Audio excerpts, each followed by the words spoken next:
So one of the lifts we tend to use quite a lot of Ronin is no contact work. So I've had a bunch of questions from when I started using it, and also through when people see the Ronin lifters using it, as to why we use no contact work. So one of the main things that, I mean, the name should say it all. No contact work means that you're not going to make contact for the finish of the pull. So obviously when you're pulling the bar off the floor, we can be really pedantic. The bar can touch the shins, it can touch the knee.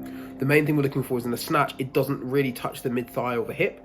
And the clean, it doesn't really touch the thighs. It basically can come up the shins, but it can't touch anything else after that. Now, the reasons we would do this is the first, which is really obvious, is you have an injury that's making it impossible to touch. So let's say you've got a contusion on your legs, you've got a dead leg, a Charlie horse, and you can't touch the mid-thigh, or you've injured, bruised your hip area to the point where like you literally can't touch it. I've had injuries such as this where my hip flexor or the skin or just some of the tissue around the area gets so irritated where I can't touch the bar to my hip.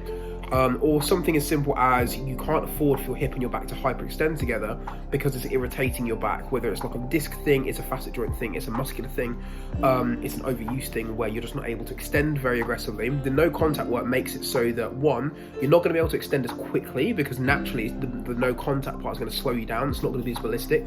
And two, because you have to stay over the bar for longer, you don't have long to extend, you're not really going to lean back as hard as you would on a normal snatch, which can also help with the injury, the hurt areas, but it can also help from a technical point of view. So now the reason you would do this technique wise is for a few reasons. One, if your upper body doesn't really get involved in the pull, so you very much ragdoll your upper body like Betty Spaghetti your arms through the lift, then you might want to use no contact because it will help you to be able to actually learn to use your upper body.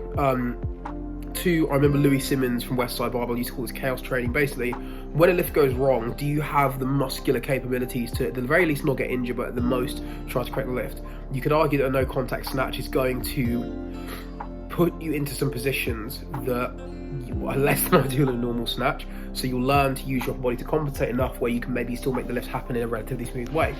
The other thing it can teach you is how to stay over the bar longer. Because you do not have bar body contact, you can't depend on as much momentum to get the bar into the hip to finish the lift. You can't just depend on contact, you have to depend on actual muscular work and you using your leverages and your body staying over the bar to create a moment arm to be able to finish. So if you don't stay over the barbell, it can help.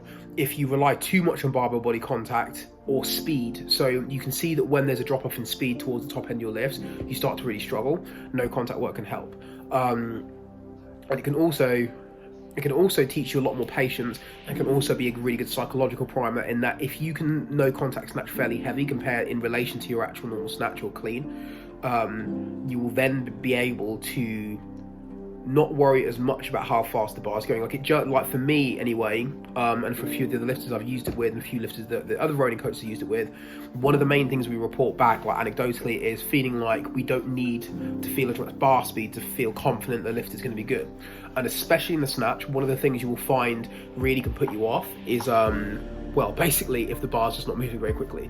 If you don't feel the bar moving very quickly, sometimes it's tempting to just either swing it or to do something different or to not even try and get under the bar. With no contact, the bar never moves as quickly as it does in a normal snatch. It doesn't feel like it. So you get better at voluntarily creating turnover speed.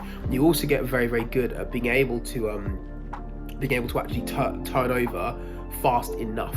The no contact snatch can teach you, the no contact clean as well, and any other no contact variations teach you what is fast enough to be able to make the lift happen. So that's some of the reasons why I use no contact work. There's a lot of different reasons in there. You might have some different reasons yourself, but hopefully this gives you enough reasons to know when and how you might use it if you need to use it with some of your members or your clients or with yourself.